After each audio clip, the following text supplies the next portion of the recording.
Okay, good evening and welcome to Yeshiva YouTube Just Daf It. The fun continues on this Motzei Shabbos edition of Just Daf It. We're doing Kesubos Daf Sadi Dalet number 94. We are on the brink of a week of Sukkot. Hopefully, Mets success in the playoffs. They lost their first game. Could be eliminated tonight. We'll see what happens. Good luck, Mets. Let's go, Mets.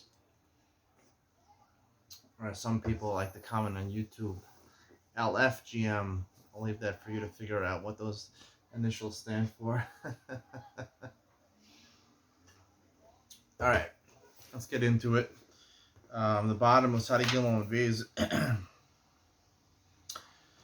Mishnah, towards the bottom, it's about 10 lines up. Mishaya Nosui Dalad Nashim.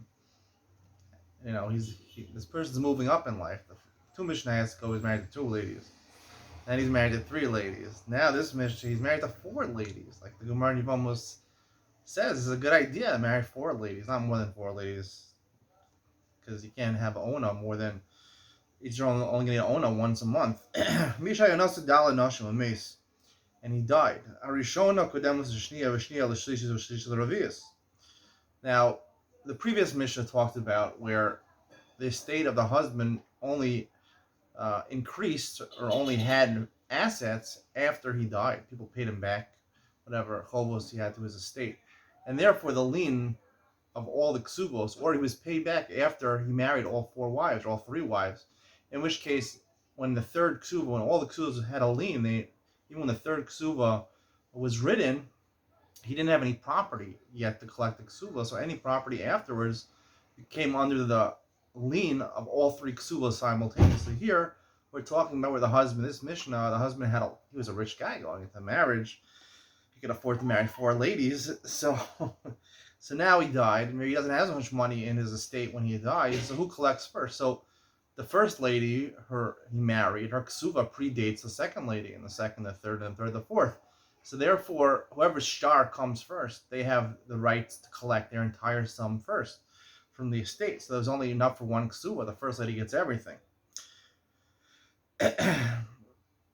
Rishona Nishbas Lishnia, right? Even though technically you're allowed to collect from your husband's estate after he died, you have to take a shvua. Like you learned previously, you have to take a shvua. So the first one takes a shvua at the second one because she's causing the second one to lose out.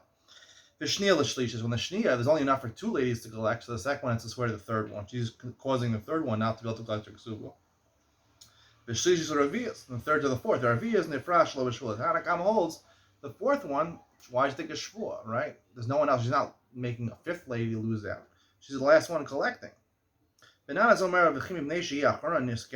She benefits because she's the last one.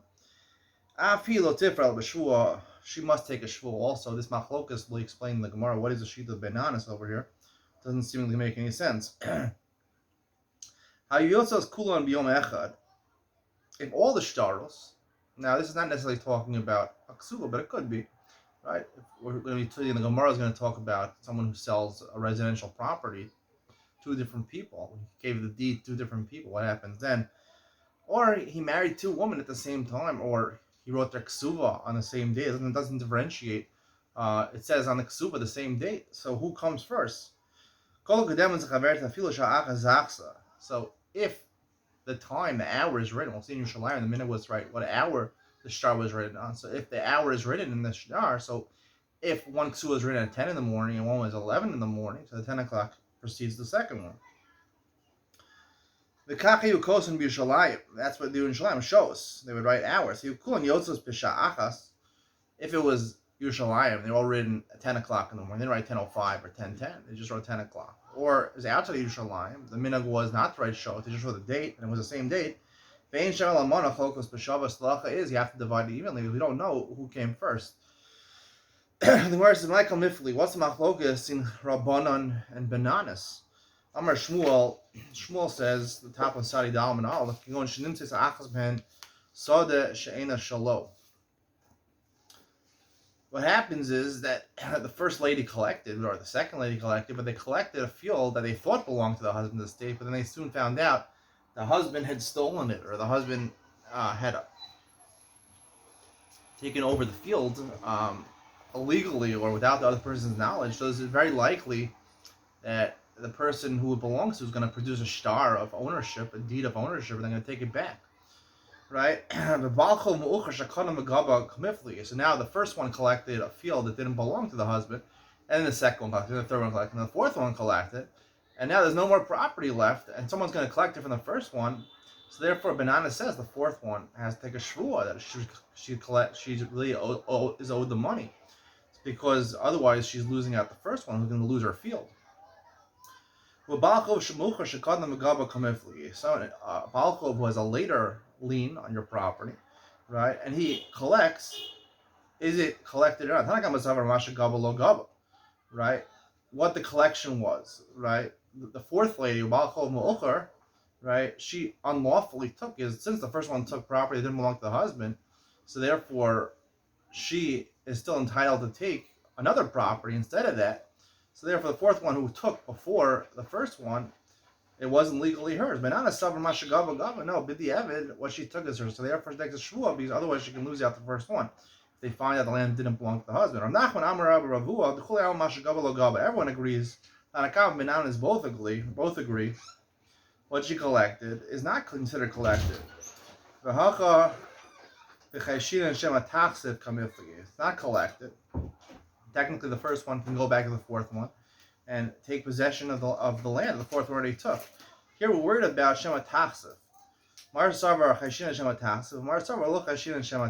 The question is, are we worried the fourth one before, right? The first one comes back and takes the land from the fourth one. She'll ruin the land. The fourth lady, she's not going to be careful on the land. She's going to have the land in her ownership. She doesn't take such good care of the land. She doesn't have the money to maintenance the land. So therefore, we're worried in that interim time she might ruin the land. So therefore, Banana says she has to take a shvua in order that shouldn't happen. Abaye gives the third explanation of this. The Abaye Kshisha Yikibinayu. What Abaye Kshisha, this is not Abaye, the older Abaye from the previous generation. He said, the Tani Abaye Kshisha Yisom Sha'amri Kedolim Main Sarach Lomer Ketanim. Right? We said in previous Mishnayos that Yisomim, orphans, right, when a Balchov, a creditor of the father, comes to collect from the estate of the father, he has to swear to the orphan. Now, what orphans are we talking about? Orphans that are below the age of 13 years old, or even orphans that are older.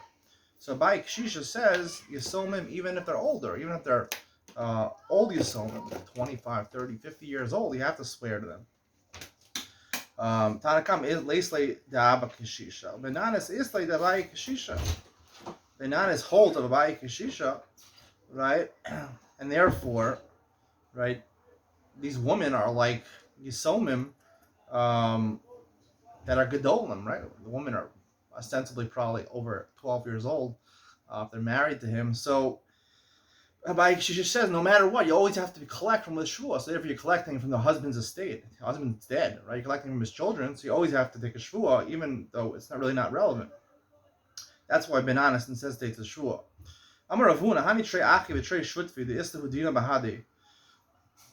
Ravuna teaches something which we're going to see has relevance to the Mishnah in a second. Two brothers, they inherited a property from their father, or two business partners, and they have a lawsuit. Someone sues them, or someone brings them to court and is trying to extract money from them, or trying to make a deal with them. One of the partners and one of the brothers goes to court. And the court decides, and maybe it's not in favor of the brothers or in the partners, right? The other partner can't say, oh, I'm not relinquishing my part that I lost. He can't say, he did the shlichus of his brother or his partner, and there's nothing he can do about it. Ikar Rav Nachman came to Surah, a place in Babel. Shailinu kihai gavna. They asked him this question. My Amar Lahu Masisini. He said, no, we can answer the question for our Mishnah. Harishona nishbas shniya v'shniya l'shlishis v'shlishis l'raviyas. The first one swears to the second one, second to the third to the fourth. Why isn't the first one? She's also causing monetary loss to the third one and the fourth one. Why should they take shuas to them? My time, right?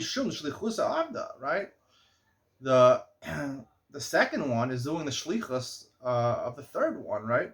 And the second one forcing the first one to take a shvuah, so therefore she's like the third one taking her shvuah. they're like considered partners in terms of they're all owed land that the first one doesn't collect. The Gemara says, "Me dumb, you can't compare the cases. Hasam shvua le'echad shvua le'meya. You don't need shlichus by a shvua. If they're going to take a shvua that they didn't, that's what the shvua is. The shvua is the woman say, I didn't collect any property yet. Now I'm collecting because I have the first ksuba. Right? That's the shvua. When you collect from Yisoma, you always collect, oh, the husband didn't give me in his lifetime. So once they take that shvua, they're going to take the same shvua for the third and the fourth, right? We don't assume they're going to change their mind. Hacha Amar Ilo Ana Hava Tanina the partner or the brother who inherited the estate, he could say, no, if you would have brought me to court, I know how to argue better. I'm a lawyer. I'm a proven lawyer. I'm like that guy, what's that guy from I'm like Ben Brofman. Or I'm like that guy, Nathan Lewin, what is his guy name? From Washington DC. I know how to tie in a better in court. I know how to make a better claim. So the Gemara accepts this as a halacha, right? You could say, really, if I was there, I could have made a better appeal to the court. We only say this as the halacha if the partner or the other brother wasn't in town when the lawsuit came through. He didn't know about it. If he's in town, he knows about the lawsuit, he should have come. In fact, he didn't come to court, he forfeited his right to make an argument. Now, the Mishnah talked about shtei sharas, but it's talking about Kesubos, presumably. Here we're talking about really a deed of a property. Two people claim to own a house, they claim to own a field, and it doesn't specify which shtar was first. They say the same day, on April 22nd, my birthday, they sold land. He sold land to Reuven, right? Ben Sion, my name, I sold one property to Reuven and one property in the same property Shimon on April 22nd, my birthday. I sold my same house. I sold it to different people. Let them fight about it. Rav Amar Cholkin, what do you do? Reuven and Shimon are coming to Beis Din. This guy Ben Sion, he wrote Ben Sion, he tricked one of us. What do you do? Rav says you split the house, you sell the house and you split the money in half. Shmuel Amar Shuda the Daini. Shuda the Daini, we're going to go with Rashi's explanation. Shuda the Daini means the court will figure out who does Ben Sion really like. Is he really better friends with Reuven or Shimon? Which is the guy he wants to swindle, right? So the person he's better friends with, likely he wrote him the real deed, the real shtar, and the other guy not. I'm discussing with Ben Sion on the sheet of Tosos. So there's a totally different explanation of Shuda the Daini. I didn't discuss this yet. It's mentioned on Daf It on 85b. It was mentioned in Tosfos. Very unique position. It really comes up on Amud Sadi Dalam and Beis 94b. We'll see how it seems to be a proof for Tosfos. How does Rashi get around that? We'll talk about that in Imad Ben Sion. So Rav Amar Cholkin Shmuel Amar Shuda the Daini. Lema Rav Amar Karev Meir. Let's say the Machlokes Rav and Shmuel centers around Machlokes we find Maseches Gittin. The Amar Karev Meir. The Amar Edi Chasima Karsi. Right, by Maseches Gittin, when you write a get to a woman, right? Obviously, you write a get, and it's a shtar. It's a document, right? A Gerushin document, divorce document.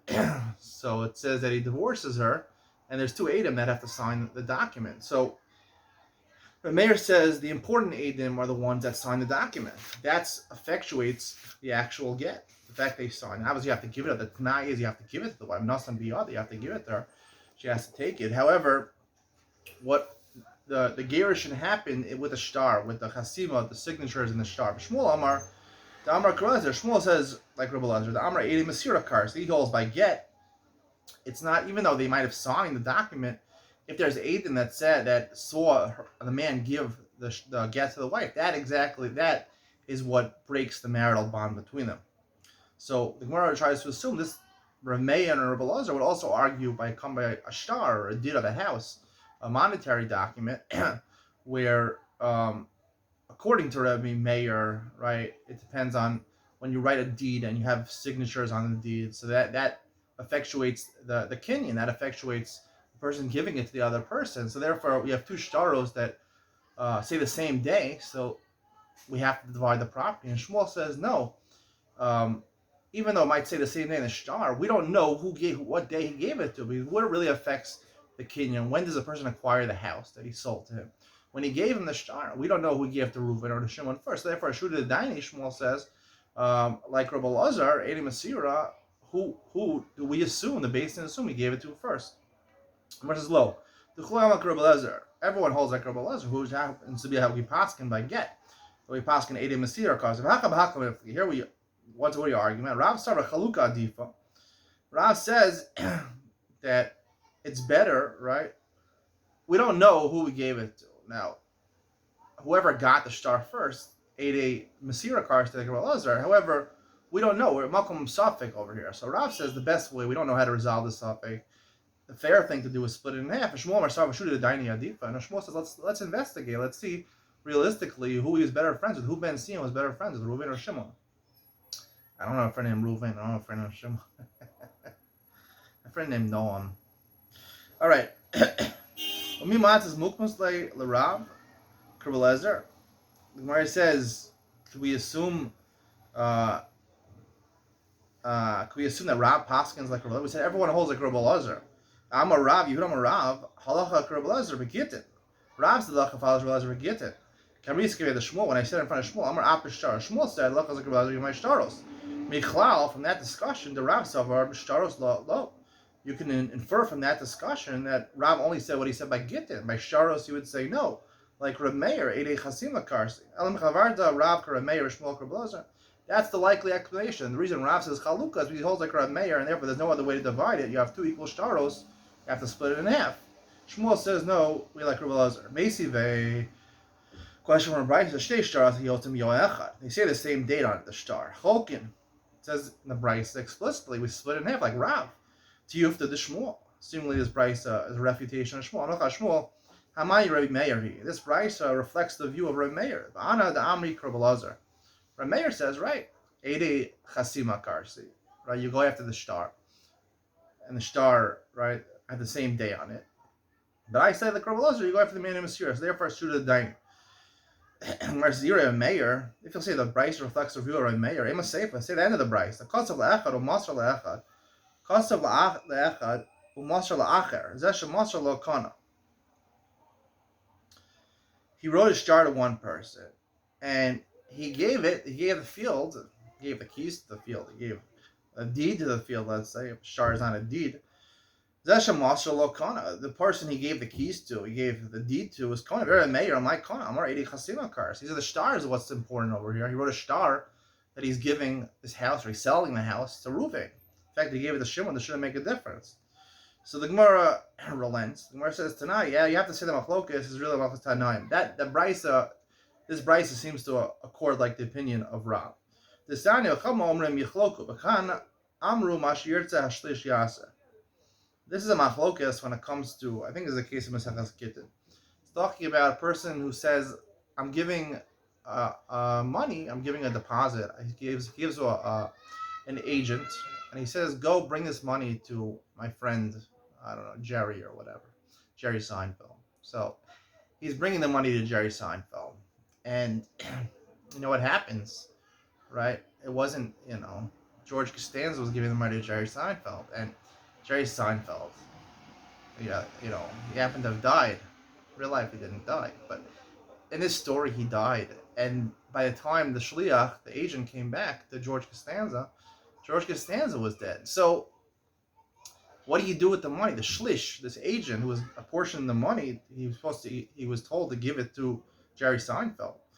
What are you supposed to do with the money? So the Gemara records about chlokas. Chachamim say yachloku, right? Do we say that the shlish should give the money to the heirs of Jerry Seinfeld, or should give it back to the heirs of George Costanza? So Chachamim say you split it in half. The heirs of George Costanza and the heirs of Jerry Seinfeld split it. Here in Bavel, they said whatever the shlish wants to do, he does. He can choose. He wants to give it to the heirs of Jerry Seinfeld or George Costanza, or maybe give it to Kramer. Doesn't say give it to Kramer. It doesn't not clear if he can do that, but he has to give it to one of them. So at least this opinion, Khan Amru and Bavel, they said that's basically Shudah Daini. Shudah Daini is whatever you want it, whatever Basin decides, they decide. Now it seems from Mashirta Shlish Yasa, it sounds like it's up to the Shlish. Not that if you say Shudah Daini, Shmuel meant Shudah Daini means I get to choose who I think. I'm trying to figure out who really George Costanza would have wanted the money to go to. The Jerry Seinfeld's heirs, to his own heirs. Based on the show, he probably want to go to his own heirs. But that's what it should say, right? It sounds like he has to choose, which really is the opinion of Tosfos on Daf Pei Hey on my base on 85b. We're going to discuss this in Yom Ben Sion and resolve this according to Rashi. So, a new case. The mother of Rami Barachama, she had two sons, Rami Barachama and Mar Ukva. So she wrote she was about to die, I guess, or she was old. She wanted to give her possessions to Rami Barachama, Safra, and she wrote a star in the morning that she gave it to Marsa at night. Mar Ukva Barachama. She wrote it to another son, Mar Ukva Barachama. Azar Rami Barachama lakamid Rav Sheshes. Rami Barachama came in for Rav Sheshes. He had the deed to the property of his mother. Okmei Benichsa, Rav Sheshes gave the land. He said the land belongs to Rami Barachama. Asa Mar Ukva lakamid Rav Nachman. Mar Ukva came in front of a different dayan and for a different judge, Rav Nachman. Okmei Benichsa, Rav Nachman said the land is yours. Asa Rav Sheshes came to Rav Nachman. So now the dayanim have to figure it out. Rav Sheshes came to Rav Nachman. I'm like, my time Marachi. Why did you go against my ruling? I'm like, my time Marachi. He said back to him, why did you give it to Rami Barachama? I'm like, the Kadim. He said no. He wrote a star in the morning. His mother wrote it to Rami Barachama in the morning. That was before. Amalei Atu Yerushalayim Yasvina the Kasvina shows. In Yerushalayim they wrote hours. Out of Yerushalayim they didn't write hours. It sounds like in this case, even if they wrote hours, we don't pay attention to the hours if it's outside of Yerushalayim. So therefore it's the same day. So therefore you have to split it. The Kasvina and Elamar my time Avid Hachi. So he said fine. So it's the same day, but how could you give it to one person? You just split it or do shoot it at Daini. I'm really shoot it at Daini. That's what he answered. He said that's what I did. I reflected the opinion of Shmuel, who you would pass him like shoot it at Daini. Right? We don't know who to give it to. Two stars are the same day. So therefore I said give it to Rami Barachama. According to Rashi, we assume the mother was close to Mar Ukva. Mar Ukva Barachama, she was closer to Mar Ukva. I'm like, Ananami shoot it at Daini. So Rav Sheshes says back to him, no, I am also a Dayan, and I assess, in my opinion, that the land should belong to the first son, Rami Barachama. Amar Le Chada, so Rav Nachman retorted, Chada Dana Daina Marlav Daina. Rav Nachman was a senior judge. He was a mumcha. He was someone who was appointed by the government. Yeah, government. He was on the Supreme Court, right, of Israel, or Bavel. Marlav Daina. You're just a judge. You're not in the Supreme Court. You're maybe a judge appointed by the rabbis. But you're not in the Supreme Court of Israel. The od mikar la b'toras haki asisla. And also, the reason you wanted to give it because you thought the star of Rami Barachama came first. Now you're changing your mind, so you can't change your mind, right? So there's two reasons. Based on the two reasons, it belongs to the second person. Two documents came from Rav Yosef. One said that someone sold a property on the 5th of Nisan. One said they sold the property on the month of Nisan without telling you what day. Rav Yosef heard the case, and he said he gave the house, or he gave the field, or the property, he gave it to the one who had the more specific date, 5th of Nisan. Amar Le'idach, the other one said to him, Ana Afsit, why should I lose? Amar Le' Ad Yadcha Tachtona. He said, your hand is on the bottom, meaning the proof is against you. The proof is upon you. Ema Bar Chav Tet B'Nisan. Right? It says Nisan, so who's to say it doesn't mean the end of Nisan? So therefore, the 5th of Nisan is more specific, so therefore we assume the 5th of Nisan. And we're going to assume the worst for you, so you have to go with the last day of Nisan, and he got the house was sold to him first. So